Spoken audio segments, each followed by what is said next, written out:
Hello friends, I welcome you all to my channel English through newspapers. दोस्तों English through newspapers पर आपका बहुत बहुत स्वागत है। आज हम इसमें आपके लिए द हिंदू का एडिटोरियल लेकर आए हैं, high and dry on gig workers social security. तो ये आज का है, ये इसमें पब्लिश्ड जनवरी 5 2026 12:15 रात को आता है, ये मिडनाइट। तो हम इसको पढ़ना शुरू करें इससे पहले हम छोटी सी बात आपको समझा दें। देखिए, हमने इससे पहले भी ये बात बताई है आपको, लेकिन हम इसलिए बता दे रहे हैं क्योंकि कोई नया मतलब जो हमारे नए साथी जुड़ेंगे हमसे, वो समझ लें कि हम कहना क्या चाहते थे। देखिए, अध्ययन की दृष्टि से जो हम इंग्लिश पढ़ रहे हैं, उसमें हमें 2 बातें मिलेंगी, एक तो मनुष्य मिलेगा, एक तो दूसरा संसार मिलेगा, व्यक्ति मतलब और वस्तु। तो व्यक्ति के लिए हम समबडी यूज़ करते हैं, SOMEBODY, और वस्तु के लिए हम समथिंग यूज़ करते हैं। मनुष्य को छोड़कर अब बाकी सारी दुनिया का मतलब कुछ भी, उसमें फ्लाईओवर हो, रिवर हो और माउंटेन हो, ट्रेन हो, प्लेन हो, बिल्डिंग्स हो, सिटी हो, डिस्ट्रिक्ट हो, कुछ भी हो, ठीक है? वो सब वस्तु में आएगा। अर्थ पूरी पृथ्वी ही वस्तु मानेंगे हम उसको, अध्ययन की दृष्टि से, for the purposes of study. ठीक है, ह्यूमन बीइंग समबडी, इसको हम ब्रीफली लिखते हैं समबडी, एसबी। और जो बाकी सारी जो दुनिया है, उसको हम मानते हैं समथिंग, उसको हम ब्रीफली लिखते हैं एसटीएच। अब देखो, समथिंग में 2-3 बातें आएँगी, एक तो लिविंग बीइंग्स जो एनिमल है वो, और जो नॉन लिविंग बीइंग्स वो, ठीक है? और इसके अलावा जो एब्स्ट्रैक्ट नोशंस होते हैं, यानी कि जो हमारी वैचारिक संज्ञाएँ होती हैं, धैर्य, साहस, अनुशासन, पेशेंस, करेज, डिसिप्लिन एटसेट्रा, वो सब भी इसी के अंतर्गत आएँगी, ठीक है? तो वस्तु में ये सब बातें आएँगी, हमें देखना होगा लिविंग बीइंग है या नॉन लिविंग बीइंग है या एब्स्ट्रैक्ट नोशन है, जो भी है, तो उसके उन सब के लिए हम समथिंग लिखेंगे। जहाँ पे स्पेसिफाई करने की ज़रूरत होगी, हम वो ज़रूर करेंगे आपके लिए, ठीक है? अच्छा, ये समबडी समथिंग करके करते क्या हैं आखिर? इसका दरअसल ऐसा होता है ना कि शब्दों का एक चलन होता है, एक पैटर्न होता है। तो वो पैटर्न समझना हमारे लिए, हम जब ये बता देते हैं बच्चों को, तो हमारे लिए आसान होता है समझा पाना कि इसके साथ ऐसा-ऐसा ट्रीटमेंट होना है, ठीक है ना? तो हम शुरू करें अब। ह्यूमन बीइंग समबडी, और कोई भी लाइफलेस या ऑब्जेक्ट या फिर एब्स्ट्रैक्ट नोशन या लिविंग बीइंग जो होगा, अदर देन ह्यूमन बीइंग, कोई भी और जानवर जो होगा लोअर कैटेगरी का, तो वो सब किस में आएगा? समथिंग में आएगा। हम शुरू करते हैं। टू अंडरस्टैंड वर्ड पैटर्न्स, यानी कि वर्ड पैटर्न को समझने के लिए हम ऐसा कर रहे हैं कि समबडी को एसपी, समथिंग को एसटीएच लिख रहे हैं, ठीक है? आइए अब चलते हैं अपने एडिटोरियल पे। देखिए, इसकी हेडिंग है high and dry on gig workers social security. High and dry ये एक इडियम है, इसका अर्थ होता है to be left in the lurch. ये जो इडियम है हाई एंड ड्राई, इसका अर्थ हो गया टू लीव समबडी,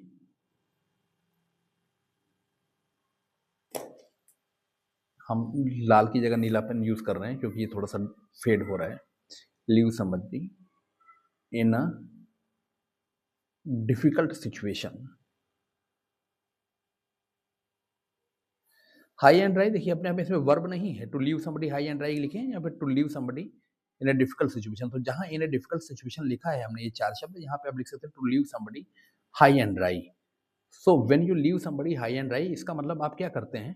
आप उस बंदे को एक कठिन स्थिति में छोड़ देते हैं, विदाउट हेल्प, विदाउट मनी। समझ गए? हाई एंड ड्राई ये एडिमेटिक एक्सप्रेशन है, एडियम है। तो जब आप किसी को छोड़ते हैं कैसे? In a difficult situation, it means you leave the person high and dry without help, without money, वो हाई एंड ड्राई हो गया, ठीक है? अब देखो, GIG लिखा है गिग, हमारे पास एक शब्द है GIST, ठीक है? तो इसमें हम, इसका जो साउंड होता है, इसका जो प्रोनाउंसिएशन होता है, वो होता है जिस्ट, ठीक है? इसका अर्थ होता है समरी, जिस्ट, GIST। लेकिन अब यहाँ पे GIG जिग, ये जो है GIG, तो अब यहाँ पे GI, अब ये समझो कि GI से जा हो रहा है, तो यहाँ पे जिग होगा, गलत है ऐसा। मैंने इसलिए आपको बताना है, ये बात समझानी है कि spelling is not a guide to pronunciation, यानी कि शब्दों में, इंग्लिश में खासकर, जो इसकी स्पेलिंग होती है, वो आधार नहीं होती किसका? उच्चारण का। यानी कि स्पेलिंग देख के ये समझ लो कि इसका उच्चारण ये होगा, तो वहां पे आप गलत हो सकते हैं, ये संभावना बनती है। तो GIG को हम लिखेंगे गिग। पहला गा, पहला जो जी है GI, यहाँ पे वो भी गा बोलेंगे, साउंड आएगा उसका गा, और दूसरा जो जी है उसका भी साउंड गा आएगा, तो गिग वर्कर्स बोलेंगे इसे। क्या बोलेंगे? Gig workers. समझ गए? ठीक है। तो हाई एंड ड्राई का मतलब to leave somebody in the lurch, to leave somebody in a difficult situation, to leave somebody high and dry, ठीक है? Means in a difficult situation, without help, without money.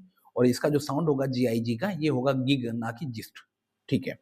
अब on gig workers हो गया। Social security, social security कहते हैं सामाजिक सुरक्षा की। सामाजिक सुरक्षा कैसे मिलती है किसी को, जैसे किसी को पेंशन मिल रही हो, किसी को सैलरी मिल रही हो प्रॉपर वे में, तो वो उसकी सामाजिक सुरक्षा होती है। मतलब फाइनेंशियली उसको जो हेल्प मिलती है समाज से या सरकार से, वो सोशल सिक्योरिटी होती है। तो अब ये हमारी मेन हेडिंग है, high and dry on gig workers और सोशल सिक्योरिटी, ये हमारा कॉन्टेक्स्ट है, ये हमारा टॉपिक है। उसकी सब हेडिंग क्या है, social security for gig workers. अब देखो सोशल सिक्योरिटी तो अनकाउंटेबल नाउन होती है। अनकाउंटेबल नाउन का मतलब होता है जिसको गिन नहीं सकते, सामाजिक सुरक्षा, ये सब्जेक्ट हो गया फॉर गिग वर्कर्स। अब किसी के लिए भी फॉर गिग वर्कर्स हो सकता है, फॉर प्रोस्टिट्यूट्स भी हो सकता है, for the members of unorganised sectors भी हो सकता है, वर्कर्स ऑफ अनऑर्गेनाइज्ड सेक्टर्स, कुछ भी हो सकता है। सोशल सिक्योरिटी हमारा सब्जेक्ट हो गया प्राइम, प्राइम मतलब मुख्य। अब नीड्स ये हो गई इसकी सिंपल प्रेजेंट में, सिंपल प्रेजेंट टेंस में जो वर्ब है वो एस लगा है ना, जैसे रवि गोज, ठीक है। तो सोशल सिक्योरिटी नीड्स की आवश्यकता है to be made accessible and secure. Accessible का मतलब होता है within reach. When you make something accessible, it means you make it within reach of the people, समझ गए, यानी कि उसको पहुंच में पहुंच में आने योग्य आप बनाते हैं, लोगों की पहुंच में आ जाए। एंड सिक्योर, सिक्योर का अर्थ होता है फर्म। सिक्योर का अर्थ क्या हो गया, फर्म। आप चाहो तो पेन और पेपर लेके बैठ सकते हो, इन केस कोई वर्ड आपको हिट कर जाए, लिखना पड़ जाए, तो आप लिख लीजिएगा आसानी से। देखिए हम जब थोड़ा सा काम करते हैं ना, एक्टिव लर्निंग इसी को कहते हैं, तो पैसिव लर्निंग से हम बोलने की संभावना हमारे पास मतलब हमारे लिए ज़्यादा होती है। और एक्टिव लर्निंग से हम क्या होते हैं कि हम इन्वॉल्व होते हैं, तो हमारा जो इन्वॉल्वमेंट होता है उसका हमें रिवार्ड मिलता है, खासकर अंत में। तो इसलिए चाहो तो आप पेन पेपर लेके रख बैठ सकते हो। और फिर भी अगर कोई बात आएगी तो हमारी, हम अपनी ईमेल आईडी आपको दे देते हैं, ये यही ईमेल आईडी है हमारी। आपको कोई बात होगी तो आप आराम से बेधड़क होकर पूछ सकते हो। English through newspapers. देखो आपको इसको प्रॉपरली वो करना है, स्पेल करना है, यानी कि एक्यूरेटली और प्रॉपरली इंग्लिश थ्रू न्यूज़पेपर्स, मतलब स्पेलिंग प्रॉपर होनी चाहिए। बाकी तीनों शब्दों को जोड़ दो, एक बना लो, वन वर्ड वन स्टॉक, उसके बाद @gmail.com। समझ गए, मतलब हमें पूरा लिखना होगा इंग्लिश थ्रू THROUGH और इसके बाद NEWSPAPERS। अब देखो एक पेपर तो पढ़ते नहीं हम, रोज ही पढ़ेंगे कोई ना कोई पेपर, तो न्यूज़पेपर से प्लूरल होगा, तो इसलिए ये लॉजिक है हमारा, इसलिए हमने लिखा है इंग्लिश टू न्यूज़पेपर्स @gmail.com। इसमें बीच में कोई साइन नहीं है, कोई साइन कोई सिंबल नहीं है, मतलब डॉट कॉमा डॉट है, underscore etcetera etcetera, nothing else, nothing, कोई नंबर वंबर नहीं है। इंग्लिश थ्रू न्यूज़पेपर्स @gmail.com, ये हमारी ईमेल आईडी है। आपकी कोई भी चिंता हो या कोई बात हो, आप कुछ सवाल करना चाहते हो या पूछना या कहना या सुझाव देना चाहते हो, आप सीधे इस पर स्ट्राइक करो, ठीक है। हम तक आ जाएगी बात, हम आपको आंसर करेंगे। तो मैं कहाँ पे था, एक्सेसिबल का मतलब to make something accessible, to make something within reach, पहुंच में लाने योग्य बनाना, पहुंच में आने योग्य या लाने योग्य बनाना। सिक्योर होता है फर्म, फर्म का मतलब रिलायबल, स्ट्रांग, रिलायबल हो गया, स्ट्रांग हो गया, फॉर मतलब जिस पर आप भरोसा कर सके, ठीक है। तो secure in practice, in practice का मतलब in behaviour, in real life, व्यवहार में। तो कह रहा है social security for gig workers needs to be made accessible and secure, यानी कि ये जो सोशल सिक्योरिटी है उनके लिए एक्सेसिबल होनी चाहिए, means they must be in a position to access social security, first thing. And it the social security must be secure, not unwavering, means unwavering, unwavering का मतलब हिलने डुलने वाली ना हो। वेवरिंग क्या होता है, WAVERING, वेवरिंग होता है जो हिलता डुलता रहता है, पक्का नहीं होता, समझ में। और हम क्या कह रहे हैं, अनवेवरिंग, अनवेवरिंग का मतलब फर्म, ठीक है। चलो अब हम शुरू करते हैं यहाँ पढ़ना। ये हमारा जो पैसेज है थोड़ा टेढ़ा मेढ़ा बढ़ाने के दरम्यान हो जाए तो उससे कोई चिंता की बात नहीं, आपको दिखाई पड़ेगा। The day after the strike by a lakh और so gig workers across India on December 31, the CEO of one platform commended police intervention to help the platform meet demand. अब देखिए यहाँ पर हम आगे बढ़े हैं, हमने कुछ मीनिंग्स आपके लिए निकाल रखी हैं, हम पहले उन पर आना चाहते हैं, आपको मीनिंग से समझा दें, फिर उसके बाद हम टेक्स्ट पर आते हैं, ठीक है। तो हम मीनिंग्स पर चल रहे हैं पहले, ये है हमारी कुछ मीनिंग्स। हाँ देखिए ऐसा है, हिंदी में तो हम समझाते हैं और लिखते हैं हम इंग्लिश में हैं। मतलब जो वर्ड आपके लिए कठिन होगा, हम उसका सब्स्टिट्यूट या उसका सिनोनिम या उसका रिप्लेसमेंट इंग्लिश में ही देते हैं, उसको हिंदी में लिखने की क्या ज़रूरत है? बोल तो रहे ही हैं हिंदी में। तो आपको लिखना है तो हम हिंदी उपयुक्त शब्द आपको देंगे, आप उसको लिख लीजिएगा। लेकिन हमने जो लिखा है उसे रिप्लेसमेंट इंग्लिश में ही है और आप चाहेंगे तो इसको भी नोट कर सकते हैं अपनी ओर से देख के। अब देखो यहाँ पे हमने जो आवश्यक समझा है वो हमने लिखा है, वो आप एक बार समझ लो, फिर हम आगे चलते हैं।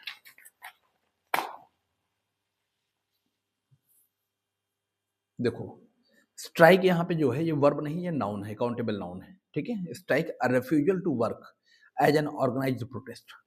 यानी कि क्या होता है कि एक नकारना होता है, इनकार करना होता है टू वर्क काम को, एज एन ऑर्गेनाइज्ड प्रोटेस्ट यानी कि एक व्यवस्थित कैसा प्रोटेस्ट यानी कि विरोध, यानी कि एक संगठित या व्यवस्थित विरोध होता है, उसको कहते हैं स्ट्राइक।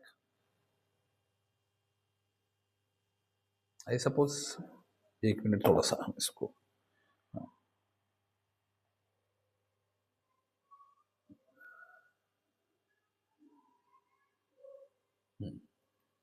मुझे लगता है आप शायद आप देख पाएंगे इसे।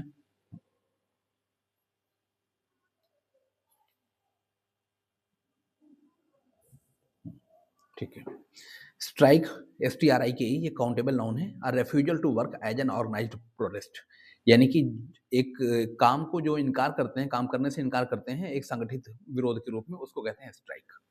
ठीक है, अब टू कमेंट आया है यहाँ पे। टू कमेंट का अर्थ होता है प्रेज, और एक तो अर्थ हो गया प्रशंसा करना, प्रेज करना।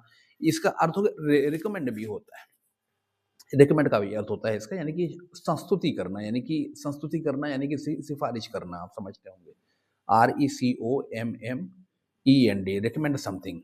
आप जब किसी चीज को रिकमेंड करते हैं कि जैसे मान लीजिए खांसी आ रही तो आपको डॉक्टर को सिरप वगैरह या रिकमेंड करे, तो इसका मतलब डॉक्टर कह रहा है कि आप ये लीजिए। तो अब अगर वो CEO अगर रिकमेंड कर रहा है, पुलिस कमेंड कर रहा है पुलिस एक्शन का, तो इसका मतलब वो रिकमेंड कर रहा है कि ऐसी स्थिति में पुलिस का इंटरवेंशन होना चाहिए ताकि हमारा काम हो पाए, टू मीट डिमांड। वो हम आगे देखेंगे।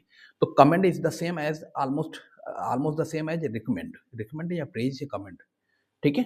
आगे आते हैं। अब देखिए यहाँ पे she was commended on her handling of the situation. अब ये हमने एग्जाम्पल लिया है, जी, she was commended on her handling of the situation, यानी कि उसकी प्रशंसा की गई, कमेंडेड और प्रेज्ड ऑन हर हैंडलिंग, अपने पकड़ने के ढंग पे, या उसने उसे कैसे हैंडल किया उस सिचुएशन को, ठीक है? She was commended on her handling of the situation. देखो बैकड्रॉप आया है आगे। बैकड्रॉप होता है general conditions, the general conditions यानी कि सामान्य स्थितियां, किसी भी सिचुएशन से जुड़ी हुई। तो बैकड्रॉप जो है उसको हम देखो सरप्राइजिंग हो सकता है आपके लिए, इसको बैक क्लॉथ भी कहते हैं। BACKCLOTH। अब कहो क्लॉथ का इससे क्या लेना देना, उससे कोई लेना देना नहीं है, लेकिन बैक क्लॉथ कहते हैं इसको। हालांकि कम कहते हैं, मतलब लोग ज्यादा नहीं जानते, लेकिन बैक ड्रॉप कहा जाए या बैक क्लॉथ कहा जाए, दोनों का अर्थ एक ही है और ये करेक्ट है। और इसका अर्थ हुआ जनरल कंडीशंस यानी कि सामान्य स्थितियां, ठीक है? Backdrop, backdrop. अब आता है थ्रेशोल्ड। थ्रेशोल्ड कहते हैं दहलीज को। दहलीज को the point where your residential limit ends and where the outer world begins, यानी कि वो जहाँ पे आपकी जो निवास की जो सीमा है वो खत्म होती है और जहाँ पे संसार शुरू होता है, that is the point. Threshold कहते हैं दहलीज, ब्रिंक कह सकते हो इसे, ठीक है? ब्रिंक कहते हैं। अब to be on the threshold ये एक एडियम है, to be on the threshold of extension. यहाँ पे एडियम क्या कह सकते हो कि एक फिक्स तरह की फ्रेज है जो कि हम इसका प्रयोग करते हैं। जैसे हमने कहा कि वो अब जैसे मान लीजिए किसी स्पीसीज की बात होती है, स्पीसीज का मतलब प्रजाति, जंतुओं की किसी प्रजाति की अगर हम बात करें और ये कहें कि अब वो एक्सटिंक्शन के कगार पे, एक्सटिंक्शन का मतलब लुप्त होने के कगार पे, यानी कि अब उनका अस्तित्व खत्म हो रहा है, they are losing their existence, they are going out of existence. तो to be on the threshold of extinction, extinction का मतलब अस्तित्व नष्ट होने की स्थिति में है, जैसे डायनासोर वगैरह ऐसे जो हो गई ना प्रजातियां जिनका अस्तित्व अब नहीं है, तो वही कह रहा है। और थ्रेशोल्ड का मतलब to be on the brink of extinction. तो थ्रेशोल्ड का अर्थ हो गया यहाँ पे ब्रिंक, दहलीज, स्थिति। To be on the point of कह सकते हो यहाँ पे, इन अदर वर्ड्स। पॉइंट हमारे लिए एक अच्छा शब्द है ऐसी स्थिति में, यानी कि वह बिंदु जहां से आपकी सीमा यानी कि आपके घर की सीमा जो है खत्म होती है और जहां से संसार शुरू हो रहा है। अब यहाँ पे एक्सटिंक्शन जहाँ पे लिखा है, यहाँ पे ये क्या है, ये नाउन है, इसको हटा सकते हो, आप दूसरा लगा सकते हो। To be on the threshold of new life, a new life, ये लगाओगे। To be on the threshold of a new era, ठीक है? तो एरा भी हो सकता है, न्यू लाइफ भी हो सकता है, एक्सटेंशन भी हो सकता है, या ऐसा कुछ भी हो सकता है जो भी यहाँ बनता हो उपयुक्त। ठीक है। अब आता है address an issue. To address an issue next means to deal with an issue. किसी इशू को जब हम एड्रेस करते हैं तो हम उसको क्या करते हैं, हम उससे डील करते हैं, यानी कि उसको हल करते हैं। ठीक है। To tackle that issue, deal with कह सकते हो, to tackle that issue, TACKLE, to tackle an issue ये भी कह सकते हो आप। ठीक है। नेक्स्ट आता है स्लम्प। अब देखो यहाँ पे स्लम्प जो है वो काउंटेबल नाउन यूजुअली होता है सिंगुलर, और इंट्रांजिटिव वर्ब होता है। एज अ वर्ब ये इंट्रांजिटिव होता है। The same word is noun, the same word is verb. अब यहाँ पे क्या है, स्लम्प यहाँ पे नाउन के रूप में आया है, इसलिए हमने लिखा है रिडक्शन। रिडक्शन, डिक्रीज और फॉल, यानी कि गिरावट, कमी होना। जैसे बिजनेस में या सेल में जब रिडक्शन होता है, डिक्रीज होता है या फॉल होता है तो हम कहते हैं कि there is a slump in the business. ठीक है। अच्छा, तो स्लम्प हो गया। इंडक्ट समबडी का मतलब इनकॉर्पोरेट समबडी, किसी को अपने यहाँ मतलब जोड़ना, ज्वाइन कराना, एक तरह से कह सकते हो इनकॉर्पोरेट समबडी। किसी को इनकॉर्पोरेट कराना है, इंडक्ट करना, यानी कि अपनी आपने मान ली आप किसी एक अच्छे आप एक किसी अच्छी कंपनी में किसी अच्छी पोजीशन में अधिकारी वगैरह हैं, आप HR हैं मान लीजिए, तो आप किसी को इंडक्ट करते हैं अपनी कंपनी में, इसका मतलब आप उसको लाते हैं। ठीक है। तय करते हैं कि वो हमारे साथ हमारे यहाँ रह के काम करेगा। इनकॉर्पोरेशन यही होता है, इंडक्शन होता है, यानी कि किसी को ज्वाइन कराना। Induct somebody to officially give somebody a job और पोजीशन, और in other words to officially introduce. ये देखो ये से हो गए थे डिटो मार्क, ये जो लगाया ना हमने यहाँ पे, ये छोटा सा ये जो मार्क होता है ऐसे ऐसे करते हैं ना ये, यानी कि ऊपर के जो वर्ड्स होते हैं इसका मतलब वही सेम कॉपी यहाँ पे वही वर्ड्स यहाँ भी आएंगे। इसको कहते हैं हम डिटो मार्क्स, DITTOMARKS। समझ गए, छोटी सी बात है, समझना जरूरी होता है। डिटो मार्क्स, तो हमने यही लिखा है यहाँ पे, ditto marks to officially introduce somebody into a place, किसी को ऑफिशियली अपने स्थान में इंट्रोड्यूस कराना, into into a company, into a place. ठीक है। इंडक्शन हो गया, वो इंडक्शन का मतलब वही इनकॉर्पोरेट कराना। अब आता है कंसल्टेशन। कंसल्टेशन का मतलब होता है यानी कि संवाद करना, बात करना, सुझाव लेना, सलाह लेना। एक्ट ऑफ डिस्कशन, यानी कि फॉर्मल मीटिंग होती है आमतौर पे कि डॉक्टर के साथ अगर आप कंसल्टेशन डॉक्टर का कंसल्टेशन लेते हो, यानी कि एक औपचारिक मुलाकात होती है उससे। ठीक है। कंसल्टेशन अनकाउंटेबल काउंटेबल दोनों होता है। एक्ट ऑफ डिस्कशन यानी कि डिस्कशन होता है, फॉर्मल मीटिंग। उसके बाद आता है फ्रेमवर्क। अब जो फ्रेमवर्क है, फ्रेमवर्क का मतलब क्या होगा, the main supporting parts of a building, of a vehicle, of an object. समझ गए। अब देखो मेन सपोर्टिंग पार्ट्स क्या हो गया, फ्रेमवर्क कहते हैं ना, जैसे मान लो कोई बिल्डिंग बन रही है तो उसमें पिलर्स वगैरह जो होंगे, बीम वगैरह जो होंगी, वो सब फ्रेमवर्क के अंतर्गत आ जाएगा। ठीक है। इसी तरह व्हीकल जो होता है उसकी चैसी होती है, चैसी यानी कि जो उसका क्या कहेंगे हिंदी में, चैसी बोलते हैं ये लोग, चेचिस चेसिस कहते हैं, जो कारीगर टाइप मैकेनिक होते हैं, लेकिन सही उसका साउंड जो होगा, प्रोनाउंसिएशन होगा CHASIS। तो उसको सिस नहीं कहते, चैसी कहते हैं। तो चैसी जो होती है वो आपका फ्रेमवर्क में आएगी। किसी गाड़ी की, कार की बात करो तो कार की जो बॉडी होती है ना, आउटर बॉडी, आउटलाइन जो होगी फ्रेम की, जिसकी बनी होगी मेटल की, वो आउटलाइन जो उसको कहेंगे फ्रेमवर्क। तो main supporting parts of a building, of a vehicle, vehicle means गाड़ी या वाहन, ऑफ एन ऑब्जेक्ट, ऑब्जेक्ट के पहले एन लगाओगे, बाकी के लिए ए लगाओगे। ठीक है ना, समझ लो अपना, कुछ बातें आप अंडरस्टूड समझ रखिएगा अपने लिए। ठीक है। आगे कह रहा है the structure of a particular system, यानी कि जो संरचना है किसकी, ऑफ अ पार्टिकुलर सिस्टम, किसी सिस्टम विशेष की, उसको फ्रेमवर्क कहते हैं। लीगल फ्रेमवर्क, ठीक है, और प्रोफेशनल फ्रेमवर्क, ये सब होता है। आगे शब्द आएंगे हम देखेंगे। अब यहाँ पे हमने एग्जांपल्स लिए हैं फ्रेमवर्क के लिए, आपको समझाने के लिए। We need to establish a legal framework for the protection of the environment. अब देखो हम क्या कह रहे हैं कि वी नीड टू स्टैब्लिश, यानी कि हमें स्थापित करना होगा, करने की आवश्यकता है। अ लीगल फ्रेमवर्क यानी कि एक कानूनी फ्रेमवर्क, ढांचा, for the protection of the environment, पर्यावरण की सुरक्षा के लिए। मतलब ये होगा कि किसी के मन में भी कुछ भी आए, कितने भी पेड़ काट लो, कहीं भी जो है खेत को हटा के बिल्डिंग बना लो, तो ऐसा नहीं होना चाहिए ना। तो क्या होगा कि एनवायरनमेंट की प्रोटेक्शन के लिए, यानी कि पर्यावरण की सुरक्षा के लिए हमें एक कानूनी ढांचा तैयार करना होगा, स्थापित करना होगा, ये कहना है। कानूनी ढांचा का मतलब ये होगा कि कुछ रूल्स रेगुलेशन वहां पे लागू करने होंगे। तो वो कह रहा है we need to establish a legal framework for the protection of the environment. ये फ्रेमवर्क का यहाँ पे यूज हुआ है। ठीक है। फ्रेमवर्क यानी कि लीगल हो गया इसी तरह। कॉन्स्टिट्यूशनल फ्रेमवर्क जो होता है वैसा हो सकता है, यानी कि संविधान से जुड़ा हुआ। आगे नेक्स्ट वर्ड है ओपेक। ओपेक्स का मतलब समझते हो? ओपेक का मतलब होता है कि not see through. See through होता है एक, तो सी थ्रू का मतलब जिसके आर पार देख सकते हैं, ट्रांसपेरेंट कहते हैं उसको। ओपेक होता है जिसके आसपास देख नहीं सकते हैं, यानी कि केवल जैसे दीवार हो गई, तो दीवार usually wall is opaque. So opaque synonym होगा इसका ऑब्सक्योर और इम्पेनेट्रेबल। ऑब्सक्योर का मतलब जो दिखाई ना पड़ता हो जिसके आर पार, ऑब्सक्योर कर ले यानी कि वो उसको क्या कर ले, छिपा ले।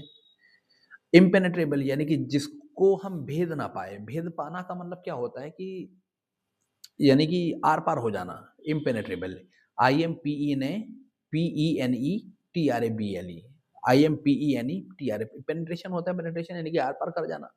इम्पेनेट्रेबल का मतलब होता है कि जिसके आर पार ना जाया जा सके, यानी कि वो ओपेक हो गया। तो ओपेक ऑब्सक्योर कहते हैं, एडजेक्टिव है दोनों, ए बी एल ई पे एंड हो रहा है ना, तो एडजेक्टिव है ऑब्सक्योर या इम्पेनेट्रेबल। अब देखो यहाँ आओ, दूसरा हमने ओपेक का यहाँ ऑपोजिट लिया है।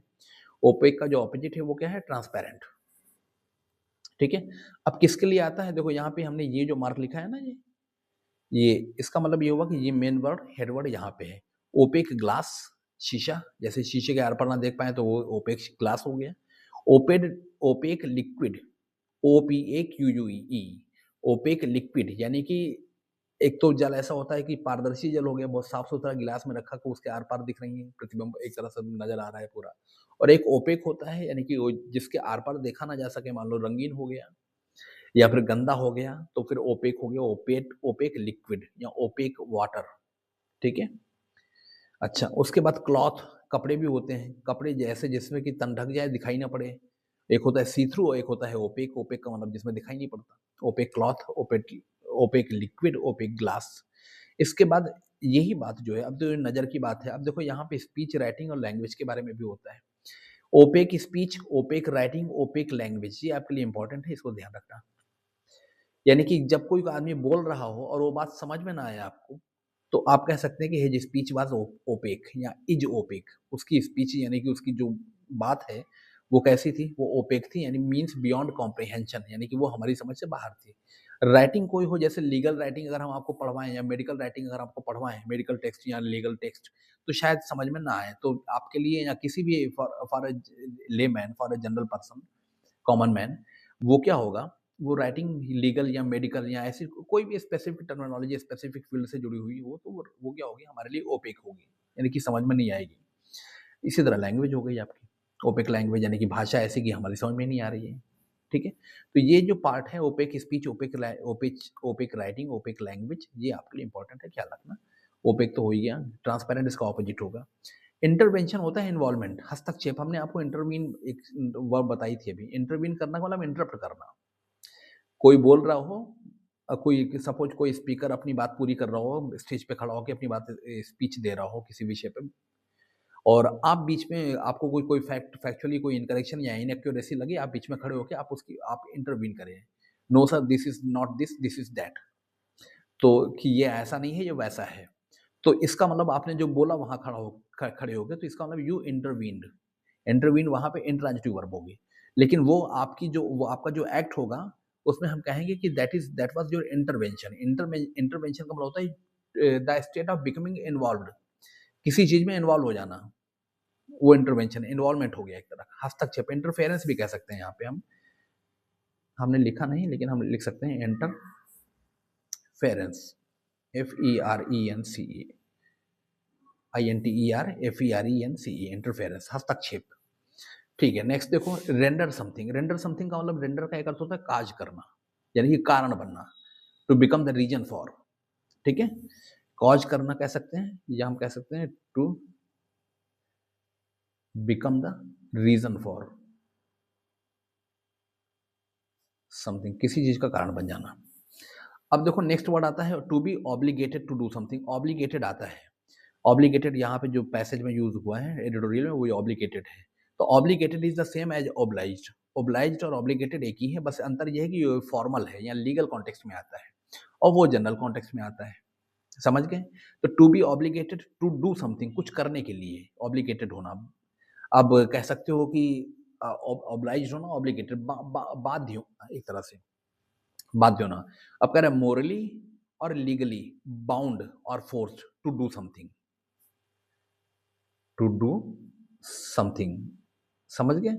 यानी कि to be morally bound to do something, to be legally bound to do something. Bound का मतलब होता है बाइंड का सेकंड थर्ड फॉर्म है, तो बाइंड, बाउंड, बाउंड, बाध्य होना, बंधन में होना। जैसे मान लिया आपने कोई करार कर लिया, एग्रीमेंट कर लिया, और एग्रीमेंट में अगर लीगल फोर्स है यानी कि वो वैधानिक है, तो आप उस काम को करने के लिए बाध्य हैं, यानी कि आपको करना ही पड़ेगा। अगर नहीं करेंगे तो पुलिस या फिर कोर्ट आपको करवाएगा वो काम।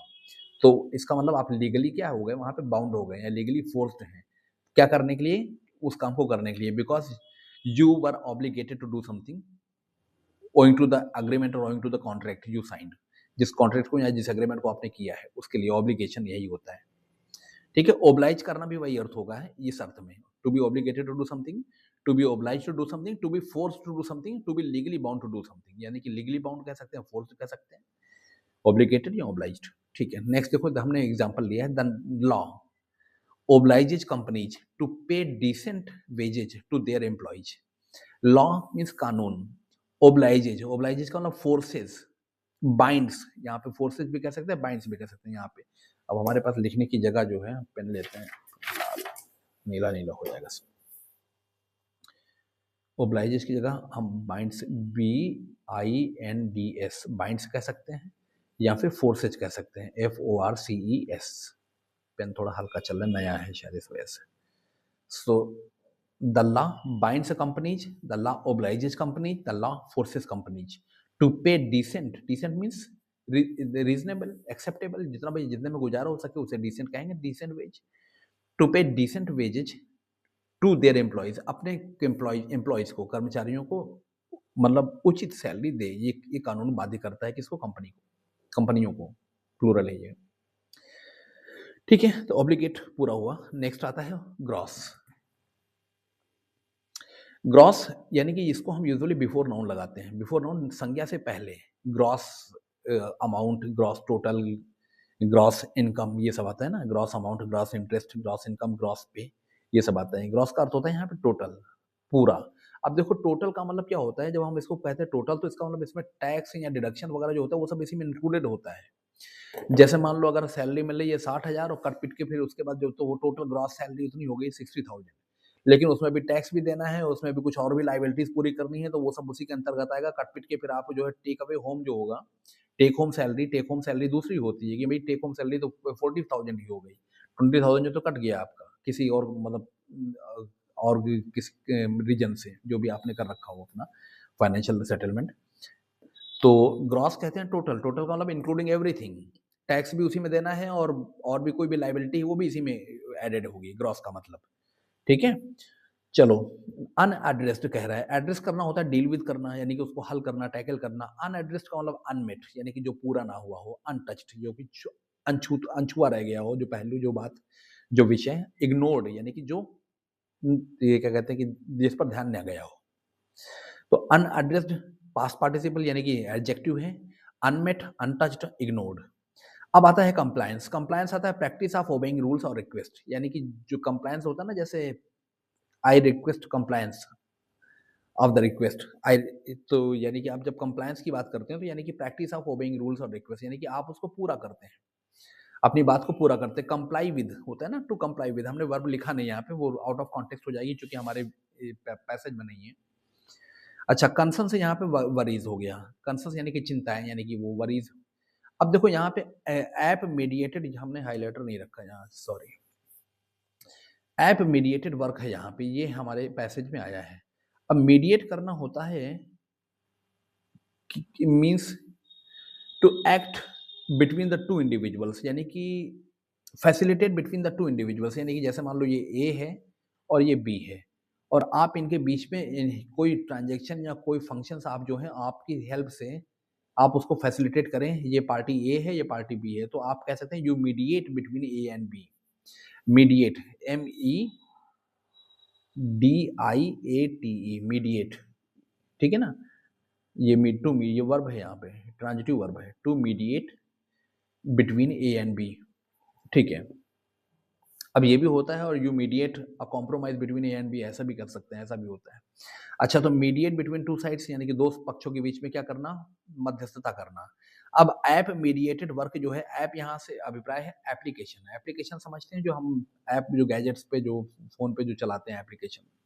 ऐप मीडिएटेड यानी कि ऐप के माध्यम से काम काम करने वाले, मतलब ऐप के माध्यम से चलने वाले हो या होने वाले काम। अब ऐसे समझ लो, जो गिग वर्कर होता है यानी कि जो इस तरह के जो काम करते हैं, ये गिग वर्कर्स जो जैसे ये जितने भी हैं, तो ये क्या करते हैं, ये ऐप के माध्यम से चलते हैं ना, ये अपने ऐप में रजिस्ट्रेशन होता है इनका, उसके माध्यम से उनको बता के चलते हैं कि अब मैं यहाँ जा रहा हूँ, इतने किलोमीटर जा रहा हूँ, इतने किलोमीटर आ रहा हूँ।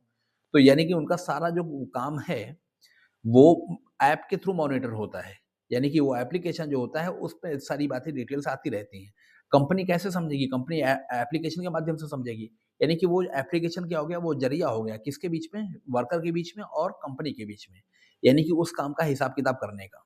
तो वही कह रहा है ऐप मीडिएटेड वर्क। तो इसका मतलब ये हुआ to work sorry the work done और मैनेज्ड थ्रू एप्लीकेशन, यानी कि वो काम जो मैनेज हो रहा है या जो किया जा रहा है, किसके माध्यम से? एप्लीकेशन के माध्यम से। यानी कि जो गिग वर्कर है, वो अपने काम को कैसे, हिसाब-किताब कैसे समझाएगा? वो ऐप के थ्रू समझाएगा कि भई मुझे इतना समय लगा, इतना घंटा, इतने घंटे मैंने समय दिया, या इतनी जगह में गया, इतने किलोमीटर में चला। वो सारी बातें वो ऐप में फीड अप करेगा, उसको फीड करेगा। अच्छा, तो मीडिएट हो गया, यहाँ पे कंक्रीट होता है, कंक्रीट। कंक्रीट का मतलब सॉलिड, फर्म, डेफिनिटिव, निश्चित। कंक्रीट का मतलब जो दिख सकता है, इसका ऑपोजिट होगा एब्स्ट्रैक्ट, ठीक है? एब्स्ट्रैक्ट का मतलब नॉट इनडेफिनिटिव, इनफॉर्म, ठीक है? वो कंक्रीट का ऑपोजिट हो गया। हम कंक्रीट की बात करें, सॉलिड, फर्म, डेफिनिटिव। एग्रीगेटर जो होता है, वो वेबसाइट होती है एक तरह की, या कंपनी होती है इंटरनेट की। वो क्या करती है, वो सारा हिसाब-किताब उस बंदे का रखती है, aggregator. Aggregator is an internet company और a website that collects information, हमने इन्फो ही लिखा है, इन्फॉर्मेशन और डेटा फ्रॉम अदर सोर्सेज़, यानी कि जो डेटा या इन्फॉर्मेशन कलेक्ट करती है अदर सोर्सेज़, अन्य स्रोतों से, यानी कि कहीं-कहीं किसी और दूसरी वेबसाइट्स वगैरह से वो कलेक्ट करेगी डेटा, अपने पास रखेगी, किसका? वर्कर का, जो गिग वर्कर होगा उसका, तो एग्रीगेटर उसको कहते हैं। अंत में ओ आ रहा है, ध्यान रखिएगा, ठीक है ना? एग्रीगेटर। अब आता है एलिजिबल। एलिजिबल का मतलब क्वालिफाइड, हैविंग राइट और नेसेसरी क्वालिफिकेशंस, और हैविंग राइट और नेसेसरी स्किल्स भी कह सकते हैं। ये क्वालिफिकेशंस है, ठीक है? यहाँ पे स्किल्स भी हो सकता है। हैविंग राइट और नेसेसरी स्किल्स और क्वालिफिकेशंस, तो एलिजिबल उसको कहते हैं। एलिजिबिलिटी आया है, तो एलिजिबल का मतलब यही, जो स्टेट ऑफ हैविंग राइट और नेसेसरी क्वालिफिकेशंस, वो एलिजिबिलिटी हो जाएगा, अहर्ता जिसे कहते हैं हिंदी में, ठीक है? तो ये सारा हो गया, ये दूसरा पन्ना था, ये पहला पन्ना था, और तीसरा है तो थर्ड वन। ये हमने यहाँ पे एक छोटा सा एग्जांपल लिया है, क्वालीफाई से आया है ना, एलिजिबल करने का, ये एलिजिबल था, या एलिजिबल एडजेक्टिव है, क्वालिफाइड और हैविंग राइट और नेसेसरी स्किल्स और क्वालिफिकेशंस, तो इसका हमने यहाँ पे आगे लिया है qualification, sorry qualify. Qualify for something, to satisfy और to meet all the conditions for something, for it और फॉर समथिंग, कुछ भी कह सकते हो। यानी किसी बात के लिए वो सारी कंडीशंस, यानी वो सारी स्थितियां, वो सारी शर्तें पूरी करना, सेटिस्फाई करना, संतुष्ट, मतलब उसको संतुष्ट करना या उसको पूरा करना। फुलफिल भी कर सकते हो, सैटिस्फाई, मीट और फुलफिल भी कर सकते हो, फुलफिल, ठीक है? ही क्वालिफाइड एज अ डॉक्टर, यानी कि वो क्वालिफाइड हो गया एज अ डॉक्टर, डॉक्टर के रूप में। They qualified for the world cup, qualified for the world cup means they had all the necessary skills और qualifications to win the world cup, ठीक है? To take part in the competition for world cup, ऐसे भी कह सकते हैं। आगे है टू कंस्ट्रेन, समझ गए? Qualify for something, qualified as something, qualify as something, और क्वालिफाई फॉर समथिंग का मतलब आप वो नेसेसरी या राइट स्किल्स हैं, या वो क्वालिफिकेशन है, वो आपके पास है, इसका मतलब ये हुआ। कंस्ट्रेन समथिंग का मतलब होता है सीमित करना, निश्चित, मतलब सीमित करना, प्रतिबंधित करना, कंस्ट्रेंट होता है ना, प्रतिबंधन। तो constrain something to restrict something, प्रतिबंधित करना, बाधा पहुंचाना, रोकना। पेनलाइज़ होता है टू पनिश समबडी। अब वो पेनलाइज़ जो पेनल्टी होती है, वो हमेशा दंड के रूप में नहीं होती, मतलब फिजिकली किसी को हार्म करें ऐसा नहीं होता, वो फाइनेंशियल, यूजुअली आज के समय में सब कुछ, everything has boiled down to finances, सब कुछ जो है पैसे पे ही आ गई बात। तो अब किसी को दंड भी देना होता है, तो वो आर्थिक दंड ही अधिकतर दिया जाता है, वो शारीरिक दंड मुश्किल से ही, किसी को जेल में डाल दो, बस वही दंड है उसका, और आगे उसके कुछ नहीं। सिक्योर जो है, ये स्ट्रॉन्ग है, रिलायबल है, सर्टेन, नॉट टू चेंज, ये हमने शायद बताया था अभी आपको कहीं। अच्छा, इससे पीछे कहीं आई थी बात सिक्योर की, अच्छा शुरुआत में हेडिंग में आई थी, to made accessible and secure, वहाँ पे आया था, वही मैंने कहा रिपीट हुआ है क्या। सिक्योर जो है strong, reliable, certain, not to change, यानी कि जो मजबूत हो, भरोसे के लायक हो और निश्चित हो कि बदलेगा नहीं। वो सर्टेन नॉट टू चेंज, वो सिक्योर हो गया। एक्सप्लिसिट जो है, देखो एक्सप्लिसिट का मतलब ओपन, ओवर्ट कहते हैं इसको, और एक्सप्रेस्ड कह सकते हैं, यानी कि जो खुले तौर पे दिखता है हमें एक्सप्लिसिटली। जैसे आप किसी से उधार मांग रहे हो, तो आप एक तो संकेत देना हो गया, और एक एक्सप्लिसिटली अपनी बात को कहना कि भाई मुझे जरूरत है, वो पैसा दे दो। तो इसका मतलब you explicitly requested for some money, तो यानी खुलकर आपने कहा कहा तो वो एक्सप्लिसिट हो गया। अब कोई प्रेम प्रसंग है या कोई प्रपोजल किसी को कोई दे रहा है, तो explicitly you express your inner feelings, तो वो एक्सप्लिसिट का मतलब वहाँ पे ओवर्ट एक्सप्रेस्ड। इसका ऑपोजिट होगा कोवर्ट, देखो सी लग जाएगा तो ऑपोजिट हो जाएगा, कोवर्ट और इम्प्लिसिट इसका ऑपोजिट होगा। ठीक है। अब देखो एक बात और हमने क्या किया है, अब आगे से भी हम कोशिश करेंगे ऐसा करने की कि जैसे ये टेक्स्ट टेक्स्ट है, कभी कभी क्या होता है कि ये जो एडिटोरियल है, टेक्स्ट में बोल रहा हूँ एडिटोरियल है, ये कभी-कभी थोड़ा कठिन होता है। तो वहाँ पे क्या होता है कि हम इसको आइडिया यूनिट्स में, यानी कि आइडिया वाइज़ हम इसको ब्रेकअप कर सकते हैं। आइडिया वाइज़ का मतलब क्या होता है कि जैसे इसमें अगर हम बात कर रहे हैं, देखो इसमें क्या है, हमने पढ़ने की कोशिश की है समझाने के लिए। आइडिया वाइज़ ब्रेकडाउन इस टेक्स्ट का है, आप एक समझ लो, एक नज़र डाल लो, उसके लिए आसान हो जाएगा फिर इसको समझना। मेरे ख्याल से ये दिख रहा होगा आपको। आइडिया वाइज़ ब्रेकडाउन क्या है? पहला तो एक स्ट्राइक का कॉन्टेक्स्ट है, यानी कि इसमें हमने क्या किया, हड़ताल किया। हड़ताल क्यों किया उसका रीज़न है, अब देखो लेबर मिनिस्ट्री के जो ड्राफ्ट रूल्स हैं, यानी कि जो उन्होंने रूल्स ड्राफ्ट किए हैं, एक वो भी फैक्टर है। उस फैक्टर यानी कि उन्होंने ड्राफ्ट किए रूल्स जो उन्होंने कुछ ड्राफ्ट किए हैं लेबर मिनिस्ट्री ने, किनके लिए, किनको लेकर, गिग वर्कर्स को लेकर। उसमें रूल्स में क्या हुआ, एक्सक्लूजन हुआ, एक्सक्लूजन को हम निकाल दिया गया है फ्रॉम वेज प्रोटेक्शंस, यानी कि जो सैलरी, वेज कहते हैं भत्ता, सैलरी, ठीक है, क्या बोलेंगे, वेतन या भत्ता, हाँ, यानी कि वेतन या भत्ता की जो सुरक्षा थी उससे उनको निकाल दिया गया। किसको, गिग वर्कर को। भाई हमको अगर वेतन या भत्ते से निकाल दोगे तो ये हमारे लिए तो समस्या वाली बात हो जाएगी। ठीक है। तो यही बात कह रहे हैं कि पहले तो हमने स्ट्राइक का कॉन्टेक्स्ट क्या है, यानी कि लेबर मिनिस्ट्री ने रूल्स ड्राफ्ट किया, उस रूल्स से उन्होंने गिग वर्कर्स को निकाल दिया। ये इंपॉर्टेंट है, क्रूशियल है पैसेज को समझने के लिए। उसके बाद अब जो है वर्कर्स की जो डिमांड है कि भाई हमको भी इंक्लूड किया जाए, तो वो डिमांड अनमेट रह गई, यानी कि उसको पूरी नहीं की गई। सॉलिड सोशल सिक्योरिटी प्रोविजंस लाया जाए, ऐसा कहा जा रहा है, या ऐसा मांगा जा रहा है, या मतलब रिकमेंड किया जा रहा है। एलिजिबिलिटी, फ्लेक्सिबिलिटी और रिस्क जो है डिफाइन किया जाए। एलिजिबिलिटी मतलब उसमें कौन ले सकता है, और उसमें क्या फ्लेक्सिबिलिटी होनी चाहिए कि मान लो अगर हम गिग वर्कर है, मान लो ये एक गिग वर्कर है, कभी ये ज़ोमैटो के सामान लेके जाता है, कभी ये स्विगी का सामान लेके जाता है, कभी ये ब्लिंकिट का सामान लेके जाता है, या कभी किसी और कंपनी का लेके जाता है। तो ये तो बेचारा इसी तरह से अपने काम पूरे करता है। तो अब ये जितने भी हैं ज़ोमैटो, स्विगी या ब्लिंकिट या इस तरह के जितने भी प्लेटफ़ॉर्म हैं, वो सारे ऐप के थ्रू चलते हैं। तो अब इसके साथ फ्लेक्सिबिलिटी इसको देनी चाहिए कि ये इसके साथ भी जा सकता है, इसके साथ भी जा सकता है, इसके साथ भी जा सकता है, क्योंकि एक से पूरा उसका काम नहीं हो रहा है। एक के पास कई सारे गिग वर्कर्स हैं, तो वो उनको अपना काम दे देते हैं, तो अब इसके लिए तो कम ही बचा अपॉर्च्युनिटी। तो अब ये कुछ ऐसी फ्लेक्सिबिलिटीज़ की माँग कर रहा है, तो एलिजिबिलिटी, फ्लेक्सिबिलिटी और उसके रिस्क जो हैं वो बताएँ, डिफाइन करें। Need for rule redesign, redesign का मतलब रिवीज़न कह सकते हो इसको, रीडिज़ाइन जो लिखा है, डिज़ाइन सॉरी DESIN, हाँ, रीडिज़ाइन। तो रीडिज़ाइन का मतलब रिवाइज़ करना उसको, एक तरह का रिवाइज़ करना, समझ गए? रिवीज़न कह सकते हो इसको। अगर हम रिवीज़न लिखेंगे तो ION लगाना पड़ेगा हमें। Rules for, need for rule redesign, need for rule revision, ठीक है?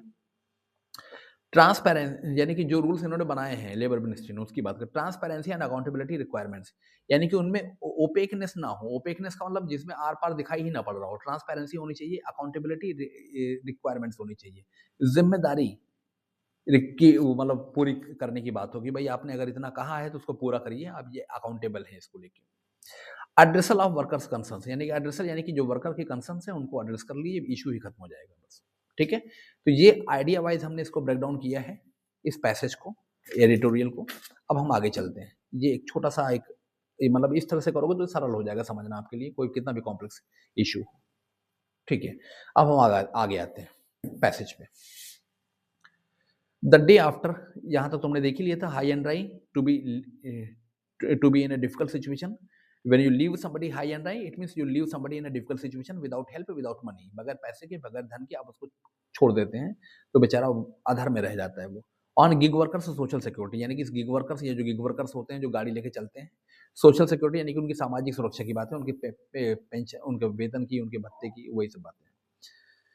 Social security for gig workers needs to be made accessible and secure in practice, यानी कि सोशल सिक्योरिटी गिग वर्कर्स के लिए वो एक्सेसिबल होनी चाहिए, उनकी पहुंच में आनी चाहिए और वो फर्म होनी चाहिए। ठीक है, इन प्रैक्टिस व्यवहार में वो निश्चित होनी चाहिए। अब कह रहे हैं the day after the strike by a lakh और so gig workers across India on December 31, the CEO of one platform commended police intervention to help the platform meet demand. अब देखो 31 दिसंबर को उन्होंने अपनी ग्रीवांसेस को लेके, ग्रीवांसेस समझते हैं आप? GRIVANCES, ग्रीवांसेस होता है कंप्लेंट्स,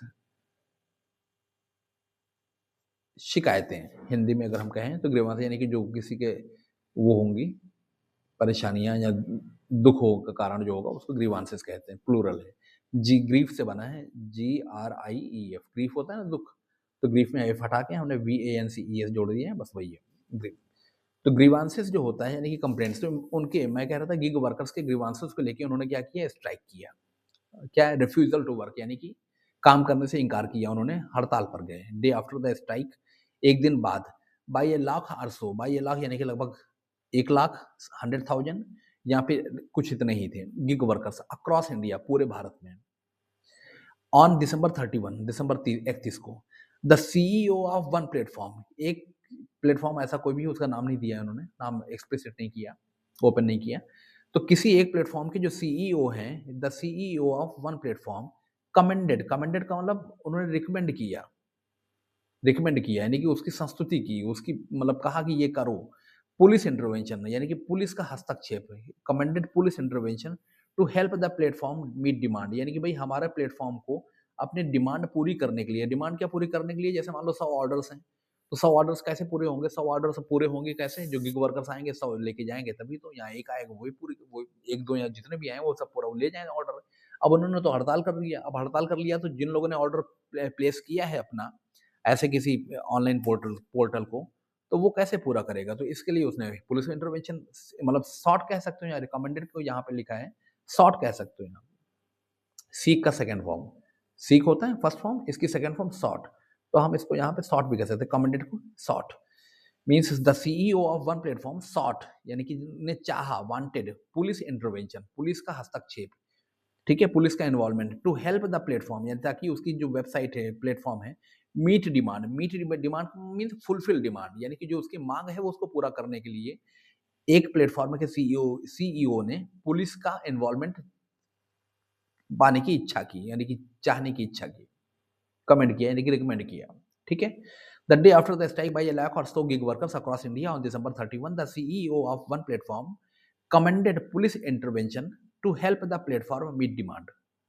ठीक है, मेरे ख्याल से बात समझ में आ गई आपको कि स्ट्राइक के एक दिन बाद, यानी कि 1 लाख वर्कर्स वगैरह जो थे वहाँ पे, 1 लाख के आसपास जो वर्कर्स थे, उसके एक दिन बाद, एक 31 दिसंबर को एक सीईओ ने, यानी कि किसी एक प्लेटफॉर्म के सीईओ ने पुलिस के हस्तक्षेप की मांग की, ताकि उनकी जो वो जो रिक्वायरमेंट है, जो ऑर्डर्स वगैरह पूरा है, जो काम है कंपनी का ठप हो गया था, वो पूरा हो सके, to meet demand. This backdrop was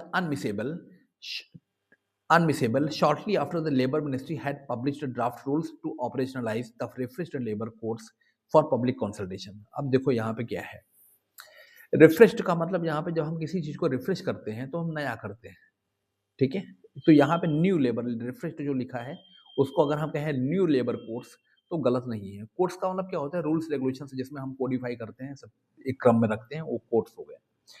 अब कह रहा है this backdrop means this condition, this background कह सकते हो, वाज अनमिसेबल, अनमिसेबल मिस करने से बना है। देखो मिस करना क्या होता है, हम जब मिस करते हैं तो हम कुछ खो देते हैं, to miss something, to lose something, ठीक है, LOSE, lose something, to miss something. अब यहाँ कह रहा है अनमिसेबल, मिस में हमने ABLE लगाया, मिसेबल हो गया, यानी कि जैसे ये कह सकते हो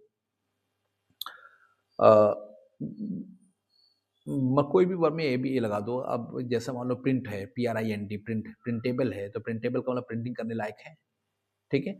रीड है तो रीड में ABLE लगा दो, रीडेबल है, रीड करने लायक है, तो वैसे मिस में ABLE लगा दो, मिस करने लायक यानी खोने लायक है। अब खोने लायक कोई चीज होगी जिसका मतलब खोने लायक अगर कोई चीज है जिसका मतलब गैर जरूरी है वो, क्योंकि वही तो खो सकते हो ना जिसकी जरूरत ना हो, और जिसकी जरूरत है वो तो नहीं, अनमिसेबल हो गया। तो वही कह रहा है कि miss highly required, highly necessary, वो रिक्वायर्ड, अनमिसेबल हो गया। दिस बैकड्रॉप वाज नेसेसरी, इसका मतलब अनमिसेबल का उल्टा क्या हो गया, मतलब वो इसका सिनोनिम क्या हो गया, पर्याय क्या हो गया इसके इसके विकल्प में, नेसेसरी, यानी कि जिसको खोया मतलब खोया ना जा सके, जिसको इग्नोर ना किया जा सके। ठीक है, this backdrop was unmissable shortly after the labour ministry had published draft rules to operationalise the refreshed labour codes for public consultation. यानी कि ये बैकड्रॉप ये अनमिसेबल था, यानी कि उसने सीईओ ने क्या किया कि पुलिस के हस्तक्षेप की मांग की। मतलब अब गरीब जो गिग वर्कर्स हैं उनसे क्या कर रहे हैं, पुलिस के दम पे वो काम करवाना चाहता है अपने अपनी यानी कि वेबसाइट चलाने के लिए, अपनी कंपनी चलाने के लिए। तो अब ये बात जब ऐसे हो गए तो और बात खराब हो जाएगी कि भाई आप जहाँ पे बातचीत से बात हल होनी थी, यानी कि मुद्दा हल होना था, वहाँ पे तुम पुलिस के डंडे से मुद्दा हल करोगे तो मामला तो और गहरा हो गया, गंभीर संकट हो गया फिर तो। तब इसी कारण जो है सरकार ने क्या किया कि रिफ्रेश्ड लेबर कोड से सरकार लेके आई किसके लिए, पब्लिक कंसल्टेशन के लिए, यानी कि लोगों के यानी कि डिस्कशन के लिए, कंसल्टेशन हमने लिखा है ना डिस्कशन। तो this backdrop was unmissable shortly after, इसके थोड़े दिनों बाद, शॉर्टली आफ्टर कुछ दिनों बाद the labour ministry had published, labour ministry ने पब्लिश किया, प्रकाशित किया ड्राफ्ट रूल्स। ड्राफ्ट रूल्स का मतलब ये हुआ कि जो पूरी तरह से फाइनल नहीं है, यानी कि दे आर अंडर कंसिडरेशन है, because public consultation is on, यानी कि लोगों से वाद विवाद या बहस चल रही है, सुझाव सलाह लिया जा रहा है। तो सुझाव कोई अगर स्ट्राइकिंग या कोई अच्छा सुझाव या सलाह आएगा सबके हित में तो उसको भी इन्वॉल्व किया जाएगा, तो ड्राफ्ट रूल्स कहेंगे उसको हम। तो the labour ministry had published draft rules, उन्होंने ड्राफ्ट रूल्स पब्लिश किए to operationalise means to make it functional, क्या कंपनीज के जो कारोबार जो है उनको टू ऑपरेशनलाइज द रेफ, यानी कि इनके लिए, सॉरी ये इनके लिए आया है, द रिफ्रेश्ड लेबर कोड्स, यानी कि जो नए लेबर कोड्स हैं उनको चालू करने के लिए, उनको चलाने के लिए, फॉर पब्लिक कंसल्टेशन के लिए। आगे चलते हैं, यानी कि जो लेबर मिनिस्ट्री है उसने नए मतलब उसने ड्राफ्ट रूल्स पब्लिश किए जो लेबर कोड्स हैं उनको पब्लिक कंसल्टेशन के लिए चलाने के लिए। इस बैकड्रॉप में, यानी कि ये बैकड्रॉप ध्यान रखने लायक है, means it it this backdrop is necessary for us to keep in view, यानी कि हम नजर में रखने लायक है। आगे चलते हैं, according to the rules, rules के अकॉर्डिंग, जो कौन सा रूल्स जो सरकार लेके आई है, labour ministry had published draft rules, इनके हिसाब से, अकॉर्डिंग टू द रूल्स, इन नियमों के हिसाब से, यानी कि के अनुसार, these workers will be inducted, these workers will be inducted into the new framework only on social security, यानी कि इस नए फ्रेमवर्क में, इस नए ढांचे में ये जो वर्कर्स हैं इनको इंडक्ट किया जाएगा, इनको शामिल किया जाएगा into the new framework only on social security, केवल सोशल सिक्योरिटी पर, यानी कि सोशल सिक्योरिटी यानी कि जो सामाजिक सुरक्षा है, पेंशन हो या फिर जो भी और भी सैलरी हो या कुछ भी है और भी जो भी इनका क्या कह सकते हैं कि रेम्यूनरेशन हो, रेम्यूनरेशन कहते हैं जो मिलता है पारिश्रमिक, तो remuneration framework only on social security not on wages और वर्किंग कंडीशंस। अब उसने क्या किया, जो जो रूल्स आए हैं वो केवल सोशल सिक्योरिटी की बात कर रहे हैं कि इनको भाई सोशल सिक्योरिटी देनी चाहिए। अच्छा, और जबकि वर्कर का मुद्दा क्या है, वर्कर का मुद्दा सोशल सिक्योरिटी तो है, नॉट ऑन वेजेज और वर्किंग कंडीशंस, लेकिन उनमें सैलरी की बात नहीं की गई। वेजन वेजेज का मतलब भत्ते जो हो गए, या वर्किंग कंडीशंस, या फिर जो वर्क कंडीशंस है इसको फिर कहेंगे अर्गोनॉमिक्स। अर्गोनॉमिक्स मीन्स जो जहाँ पे हम काम कर रहे हैं वहाँ काम करने की जगह, वहाँ की स्थिति कैसी है, काम करने लायक है या नहीं है। अब ऐसे समझ लो, जैसे मान लो किसी ने फैक्ट्री खोली, अब फैक्ट्री खोली उसने किसी ऐसी जगह पे जहाँ बहुत ही वो गंदा कोई नाला जा रहा हो, जहाँ बदबू आ रही हो, जहाँ पे काम करके आदमी 4 घंटे 6 घंटे करके अगर वो साँस वहाँ लेता है तो बीमार पड़ जाए। तो अब ऐसी जगह उसको काम करने को दोगे तुम तो वो मज़दूर कहाँ काम कर पाएगा? तो वर्किंग कंडीशन में आ गया। या फिर ऐसी जगह कह सकते हो कि जहाँ बहुत गर्मी है, या अब ऐसे समझ लो जैसे तम्बाकू की फैक्ट्री होती है, लेकिन अब कोई ऐसा बंदा जिसको काम की ज़रूरत हो, अब बेचारे को काम नहीं मिल रहा है तो वो तम्बाकू की फैक्ट्री में चला गया, और तम्बाकू की फैक्ट्री में चला जाएगा तो वहाँ की महक से ही मर जाएगा वो। क्योंकि हम तो सड़क ही नहीं पार कर पाए, कभी तम्बाकू वाले की किसी जगह पे फैक्ट्री थी, वहाँ से कभी गुजरना था तो भगवान तो भाग ही आया हम वहाँ से। तो ऐसी किसी वर्किंग कंडीशंस में, यानी कि जो कह सकते हो कि एडवर्स वर्किंग कंडीशंस हो, यानी कि विपरीत मतलब कार्य कार्य की दशाएँ हों, तो वहाँ पे तो कोई काम नहीं कर पाएगा। तो वो बात कर रहे हैं यहाँ पे, according to the rules these workers will be inducted into the new framework, यानी कि इस नए फ्रेमवर्क ये लोग शामिल किए गए हैं ओनली ऑन सोशल सिक्योरिटी, केवल सामाजिक सुरक्षा को लेके, धन को लेके। जबकि उनके उनके मुद्दे क्या हैं, उनके मुद्दे नॉट ऑन वेजेज, यानी कि उनको सैलरी के रूप में नहीं है, यानी कि सुरक्षा नहीं होगी तब आपको इतना-इतना मिलेगा। यानी कि काम नहीं होगा तो सोशल सिक्योरिटी थोड़ा-थोड़ा आपको इतना हेल्प मिलेगी। लेकिन वेजेज की बात नहीं की कि कितना मिलना चाहिए, और वर्किंग कंडीशंस और कैसी उनके कार्य की स्थितियाँ होनी चाहिए। Rendering their strike more urgent, causing, render का अर्थ हमने क्या बताया, causing their strike more urgent, यानी कि इस कारण, यानी कि रूल्स ने केवल एक पहलू को छुआ, बाकी बाकी दूसरे पहलू अनछुए रह गए। तो इस वजह से उनकी जो स्ट्राइक थी वो उसका कारण और ज़्यादा अर्जेंट हो गया, यानी कि वो और अर्जेंट हो गई। मोर अर्जेंट, अर्जेंट का मतलब immediate, more urgent means more necessary in other words. चलें आगे। यानी कि पब्लिश, उन्होंने लेबर मिनिस्ट्री ने जो रूल पब्लिश किए, वो क्या करने के लिए वो पब्लिश यानी कि किए कि पब्लिक कंसल्टेशन में उसको हम ऑपरेशनलाइज कर दें, यानी कि लोग उस पर डिस्कशन करना शुरू करें, बात करना शुरू करें, और जो नए सुझाव और सलाह आए वो निकल कर बाहर आएंगे। अब रूल्स जो कर रहे हैं वो क्या कर रहे हैं, they only touch one one aspect of their demands, यानी कि केवल सोशल सिक्योरिटी की बात कर रहे हैं। सोशल सिक्योरिटी का मतलब क्या होता है कि जब काम ना हो तब उस स्थिति में उनको कुछ, यानी कि मानदेय वगैरह जो कुछ मिले वो काम ना होने की स्थिति में वहाँ पे सोशल सिक्योरिटी काम आती है। या फिर किसी के साथ कोई दुर्घटना वगैरह हो जाए, एक्सीडेंट वगैरह हो जाए, काम अच्छा कर रहा हो बंदा लेकिन कोई दुर्घटना वगैरह की वजह से काम ना कर पाए, तो उस स्थिति में सोशल सिक्योरिटी काम आती है। लेकिन अब जो अच्छा भला बंदा है वो काम कर रहा है और वेजेज उसको चाहिए, तो वेजेज का भी एक मानदंड होना चाहिए कि कितना मिलना चाहिए हमें। ठीक वैसे ही वर्किंग कंडीशंस भी, वो भी क्या कहते हैं कि ह्यूमन होनी चाहिए, मतलब मानवीय स्थितियाँ होनी चाहिए जहाँ पे आदमी बैठ के काम कर पाए। ठीक है, तो इस इन 2 पहलू पे, इन 2-3 बातों पे सोशल सिक्योरिटी के जो रूल्स हैं, कोड्स हैं, उन्होंने नहीं नहीं बात की। इस वजह से उनकी स्ट्राइक और ज़्यादा ज़रूरी हो गई। While the code on wages will apply across sectors and job categories, it excludes gig work from an employment relationship for wage purposes। अब देखो यहाँ पे एक इम्पोर्टेंट बात कह रहा है कि while the code on wages, यानी कि जो कोड कोड यानी कि रूल्स की बात कर रहे हैं, ऑन वेजेज यानी कि जो वेजेज यानी कि जो पारिश्रमिक पर जो नियम है, विल अप्लाई अक्रॉस सेक्टर्स, वो लागू होंगे अक्रॉस सेक्टर्स, लगभग सब पर। अक्रॉस सेक्टर्स जब कहते हैं तो इसका मतलब equally applicable to all sectors, यानी कि सब पर लागू हो रहा है। While the code on wages will apply across sectors and job categories, और हर प्रकार की जॉब की जो कैटेगरीज है, श्रेणी है, उसमें कार्य की श्रेणी होगी उसमें अप्लाई होगा सब पे कोड। इट एक्सक्लूड्स, एक्सक्लूड्स का मतलब रिमूव्स, टेक देम आउट और forces them out, brings them out. तो इट एक्सक्लूड्स गिग वर्क, उनको बाहर निकाल देता है, रिमूव कर देता है।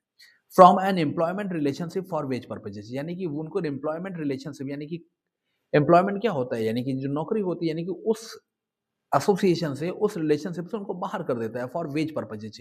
वेज पर्पजेज का मतलब ये हुआ कि भत्ते के उद्देश्य से उनको एम्प्लॉयमेंट रिलेशनशिप, यानी कि एम्प्लॉयमेंट के नोशन से बाहर कर देता है कि दिस इज नॉट एम्प्लॉयमेंट। और बाकी बाकी जो है वेजेस जो है वो अप्लाई जैसे सेक्टर्स पे हो रही है वो सब पे हो रही है, सभी कार्य की श्रेणियों में हो रही है, लेकिन गिग वर्क को उसने एम्प्लॉयमेंट की श्रेणी से बाहर कर दिया है फॉर वेज पर्पजेज, वेतन की दृष्टि से। वेज होता है भत्ता।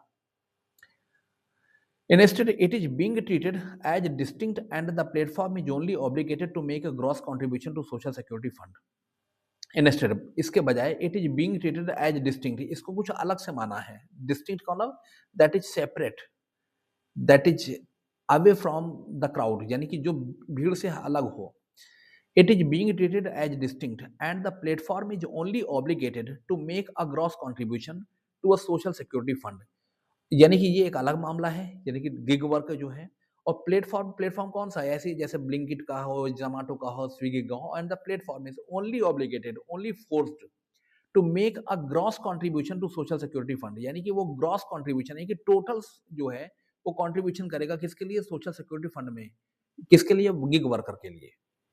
यानी कि प्लेटफॉर्म, यानी कि जो वेबसाइट, यानी कि जो कंपनी है जिसके लिए वो बंदा यानी कि मजदूर गिग वर्किंग कर रहा है, वो केवल ग्रॉस कंट्रीब्यूशन देगा सिक्योरिटी फंड में, सोशल सिक्योरिटी फंड में, थोड़ा-सा अंत में एक एक बार, और उस बाकी उसके उसका कोई ऑब्लिगेशन नहीं बनता, ये कह रहा है। इंस्टेड, इसके बजाय, it is being treated as distinct and the platform is only obligated to make a gross contribution to a social security fund, यानी कि उसकी सोशल सिक्योरिटी फंड में एक ग्रॉस कंट्रीब्यूशन दे, और ग्रॉस कंट्रीब्यूशन जो देगा उसमें भी डिडक्टिबल कुछ अमाउंट्स हो सकती हैं। डिडक्टिबल यानी कि जिसमें काटे जा सकते हैं। मैंने कहा ना, अगर हम ग्रॉस इनकम की बात करें तो ग्रॉस इनकम में टैक्स भी इंक्लूड है, अभी कटेगा टैक्स उसमें। अगर 50,000 ग्रॉस इनकम मिली है तो पूरी 50,000 आपकी जेब में नहीं जाएगी, उसमें से कुछ डिडक्शन जो होंगे वो एप्लीकेबल होंगे उसमें। It is being treated as distinct and the platform is only obligated to make a gross contribution to a social security fund. The workers demands यानी कि वर्कर में देखो ये अपॉस्ट्रोफी लगा है, ये मार्क जो होता है ना, ये अपॉस्ट्रोफी होता है।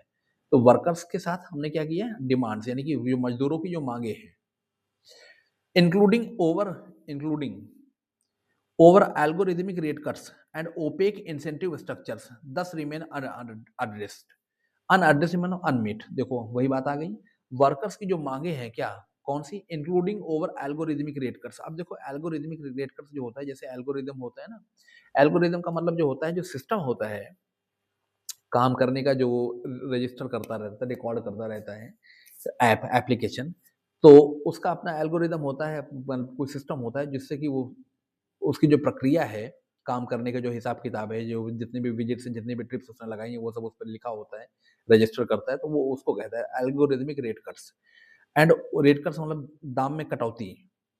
And opaque incentive structure. अब भाई हम इस बारे में, जैसा उनका होता हो, हमारे तो किसी से मुलाकात इस तरह से नहीं हुई कि उसकी हमने हालात पूछे हों कि क्या होता है। लेकिन मुझे ये लगता है कि शायद जैसे अगर एक विजिट है कहीं दूर की है, तो शायद उसके लिए तो कुछ वो पूरा मिलेगा उसे। या अगर उस रास्ते पे अगर मान लो एक ही विजिट पर, यानी कि एक ही रूट पे अगर 10 मान लीजिए ऐसे असाइनमेंट्स मिल गए कि इनको पहुँचाने हैं, तो अब एक ही रूट पे तुम जा रहे हो और 10 लेके जा रहे हो, तो मुझे लगता है कि इसमें कुछ रेट कट हो जाएगा। अब ऐसा केवल एक ही लेके जाना होता है स्पेसिफिकली, उस रूट पर जा रहे हो, 5 किलोमीटर दूरी पे हमें कुछ डिलीवरी देनी है सामान की, और 5 किलोमीटर दूरी पे हम वो अकेले बंदा है जिसको हमें डिलीवरी देनी है, तो हम उस 5 किलोमीटर का पूरा-पूरा पैसा मिलेगा हमें आने-जाने का। अब अगर उस 5 किलोमीटर की दूरी में अगर मान लीजिए हमें 5-10 और मिल गए, तो फिर कंपनी कम कर देगी पैसा, कि भई सब पे मतलब सबके लिए तुम जा रहे हो, तो इकट्ठा इतना थोड़ा पैसा मिलेगा। तो कुछ ऐसा ही कुछ हो सकता है, तो एल्गोरिदमिक रेट कट्स, यानी कि एक ही रूट पर अगर एक से ज़्यादा ऑर्डर्स मतलब सप्लाई करने पड़ रहे हैं, तो वो हो सकता है कुछ रेट कट हो। तो अब वो रेट कट को लेके हो सकता है उनके कुछ ग्रीवांसेस हो कि भाई इतना क्यों काट लिया? फ़ायदा क्या मिलेगा हमें? एक ही पहुँचाते इससे बेहतर था। तो वही बात होगी कुछ ऐसा। द वर्कर्स डिमांड्स, अब हम तो इस चूँकि उनकी स्थिति क्या है, वस्तु स्थिति हम नहीं जानते, हमारी कोई मुलाकात नहीं हुई है। हम पैसे से जो हमें इन्फर हम कर रहे हैं, हम वही बता रहे हैं आपको। The workers' demands including oval algorithmic rate cuts and opaque incentive structures। opaque फिर बताया, ना समझ में आने वाली, ठीक है, इनकॉम्प्रिहेंसिबल कह सकते हैं। इनकॉम्प्रिहेंसिबल का मतलब जो कठिन हो हमारे लिए। इंसेंटिव का मतलब जो प्रलोभन हो, जो हमें जो प्रोत्साहन मिलता है। इंसेंटिव स्ट्रक्चर्स यानी कि जो ढांचा तैयार कर रखा हो, रूल्स रेगुलेशन जो तैयार कर रखा हो, ओपेक इंसेंटिव स्ट्रक्चर्स, कितने कर लोगे तो फिर तुमको ये मिलेगा। अब वो कब मिलेगा हमारी समझ में नहीं आ रहा है कि हमको फायदा कब मिलेगा उससे, ओपेक का मतलब यही हो गया। दस रिमेन अनएड्रेस्ड। अनएड्रेस्ड का मतलब अनमेट, अनफुलफिल्ड, यानी कि जो वर्कर्स की डिमांड थी कि जो एल्गोरिथमिक रेट कट हो है, और जो ओपेक इंसेंटिव स्ट्रक्चर है कि हमें जो क्या कहते हैं कि प्रोत्साहन मिलता है, वो कैसे मिलता है, क्यों मिलता है, मतलब किस स्थिति में मिलता है, हमें नहीं पता। तो वो 10 रिमेन अनएड्रेस्ड, उनकी मांगे अपूर्ण रह गई।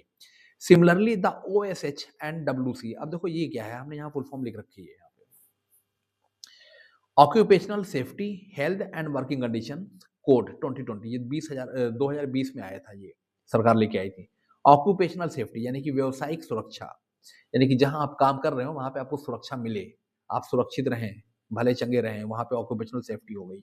हेल्थ यानी कि स्वास्थ्य, मैंने कहा ना, जैसे तंबाकू की फैक्ट्री में किसी ऐसे बंदे को ले जाओ जो कभी जीवन में कभी जिसने तंबाकू या तो मसाला जैसा ना छुआ हो, वो तो बेचारा बेहोश हो जाएगा पहले ही दिन, वैसे ही occupational safety health and working conditions, और जो अर्गोनॉमिक्स, अर्गोनॉमिक्स का मतलब कार्य की स्थितियां, जहां काम कर रहे हो वहां का मतलब वातावरण, पर्यावरण, स्थितियां, वर्किंग कंडीशंस कोड। कोड की ये जो आता है, ये एक तरह का क्या है, ये एक्ट है, 2020 में आया था।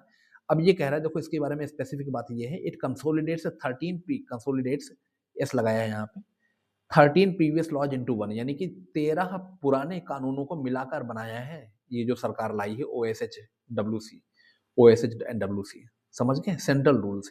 यानी कि पुराने 13 कानून थे जो वर्कर से रिलेटेड थे, यानी मजदूरों से जुड़े हुए थे, उन सबको मिला के कंसोलिडेट करके, यानी कि into one, rolled into one, all those 13 laws or acts, previous acts were rolled into one, and then they devised OSH and WC, यानी कि 13 को जोड़कर ये बनाया है। Similarly, the OSH and WC rules are built around employer compliance via the श्रम सुविधा portal, but this is a conventional model that does not address concerns of app mediated work। अब देखो यहाँ पे क्या है, ये भी बात समझ में आएगी आपको। ये कह रहा है इसी प्रकार, यानी कि एक तो वो कोड की बात की, जो उन्होंने जो कोड लाए हैं, while the code on wages will apply across sectors and job categories exclusive gig work, यानी कि कोड सब पर लागू हो रहा है, लेकिन गिग वर्क की सैलरी को मतलब वेज के बारे में बात नहीं कर रहे हैं और गिग वर्क को जो है जॉब नहीं मान रहा है वो। Exclude gig work from an employment relationship for wage purposes, ठीक है।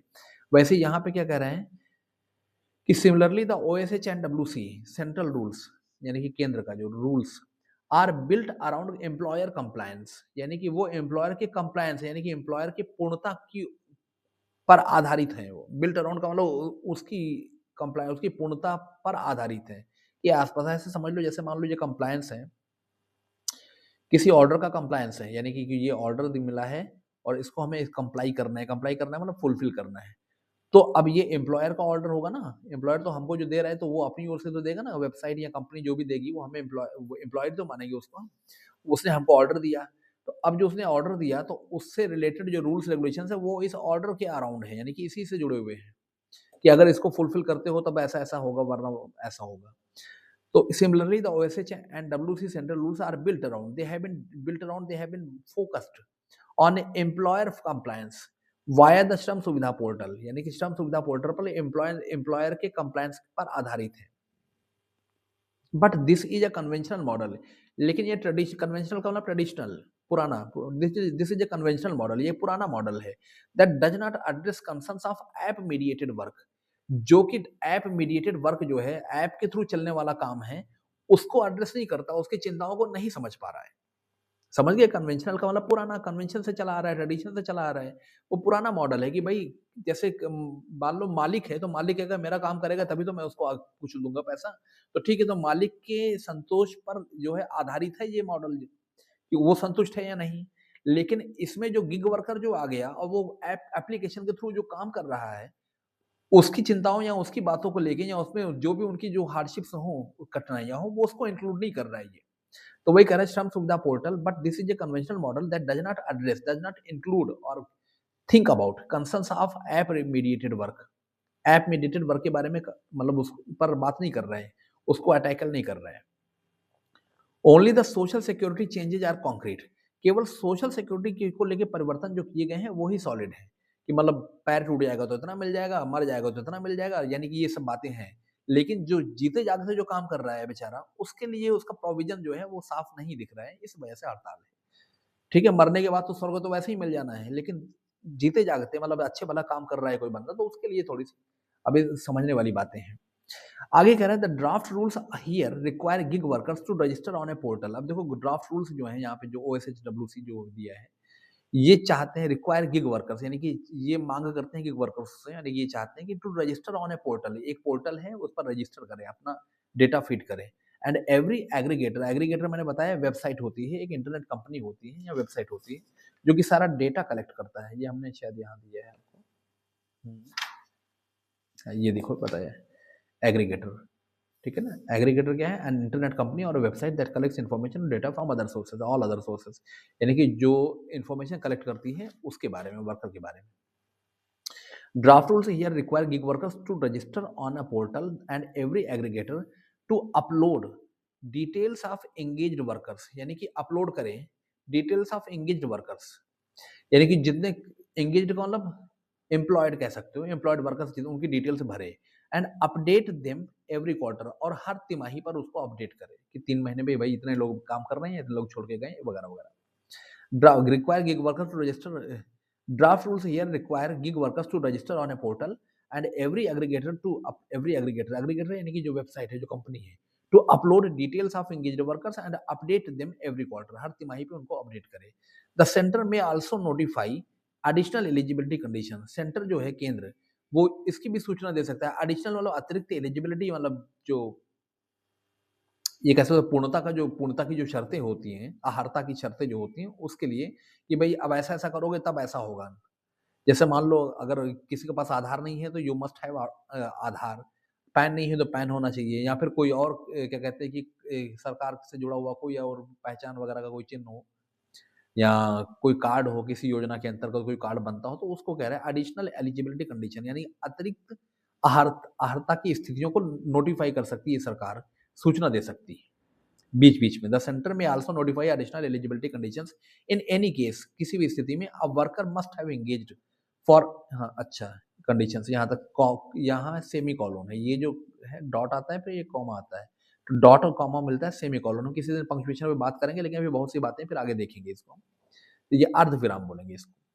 इन एनी केस, किसी भी स्थिति में a worker engaged for must have engaged must have मतलब कह सकते हो ज्वाइंड फॉर एटलीस्ट 90 डेज, यानी कि 90 दिनों तक जुड़ा होना चाहिए उससे। किससे? यानी कि उस क्या कहते हैं कि एम्प्लॉयर से।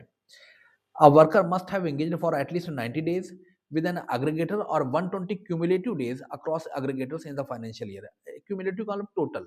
जैसे कलेक्ट सबको जैसे मान लीजिए आपने 1 महीने किसी 1 महीने मान लीजिए ब्लिंकिट पे काम किया, फिर 2 महीने में मान लीजिए ज़ोमैटो में काम किया, फिर 1 महीने फिर आपने के स्विगी में काम किया। इस तरह के अब जैसे 4 महीने हो गए, तो 2 महीने इधर और 1 महीना इधर, तो 4 महीने हो गए। तो 4 महीनों का जो क्युमुलेटिव यानी कि सबको इकट्ठा जो कलेक्टेड जो होगा, कलेक्टिव डेज़ जो होंगे टोटल, उसको कहता है क्युमुलेटिव, यानी कि रोलिंग ऑल इंटू वन, सबको मिलाकर क्युमुलेट करना।